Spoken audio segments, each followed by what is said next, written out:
दूरस्थ वन में एक ऊंचे पेड़ की खोह में कंपीजल नामक तितर का निवास था। कई वर्षों से वह वहाँ आनंदपूर्वक जीवन व्यतीत कर रहा था। एक दिन भोजन की खोज में वह अपना खोह छोड़ निकला और एक हरे भरे खेत में पहुंच गया। वहाँ हरी भरी कोपले देख उसका मन लालच गया और उसने कुछ दिन उसी खेत में रहने का निर्णय किया। कोपलों से रोज अपना पेट भरने के पश्चात वह वही सोने लगा। कुछ ही दिनों में खेत की हरी भरी कोपले खाकर कंपीजल मोटा ताजा हो गया। किंतु पराया स्थान पराया ही होता है। उसे अपनी खो की याद सताने लगी। वापसी का मन बना वह अपने खो की ओर चल पड़ा। खो पहुंचकर उसने वहां एक खरगोश को वास करते हुए पाया।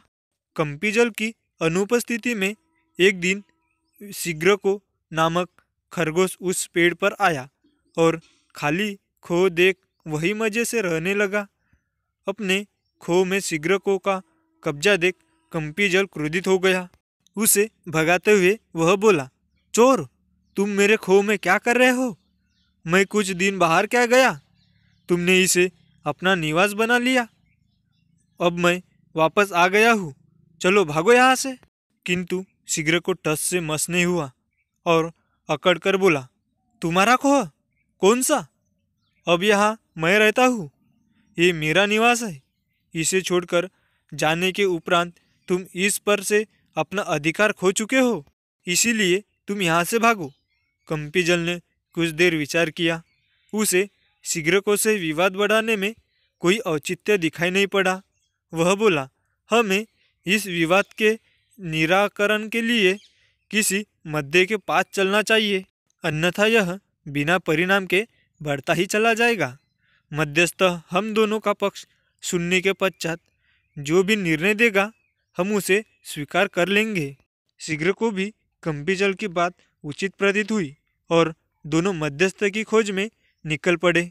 जब कंपीजल और शीघ्रको में मध्य ये वार्तालाप चल रहा था, ठीक उसी समय एक जंगली बिल्ली वहां से गुजर रही थी।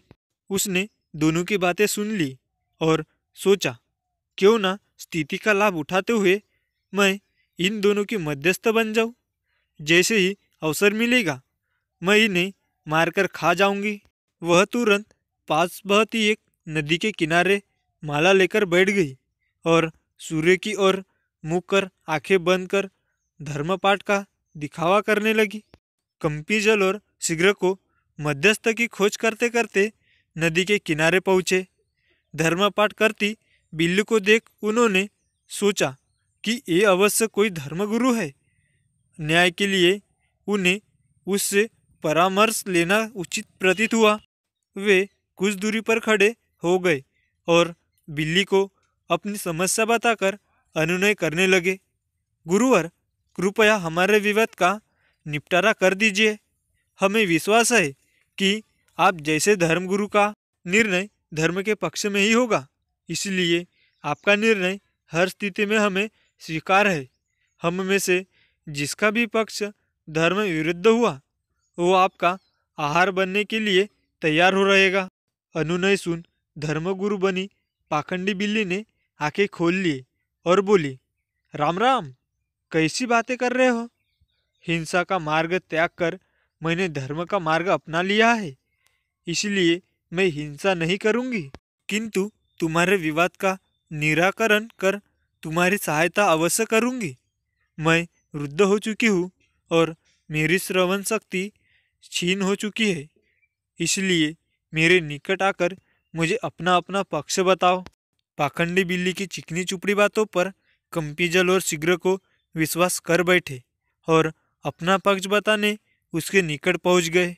निकट पहुंचते ही पाखंडी बिल्ली ने शीघ्रको को पंजे में दबोच लिया और कंपीजल को अपने मुंह में दबा लिया। कुछ ही देर में दोनों को सपाचट कर पाखंडी बिल्ली वहां से चलती बनी।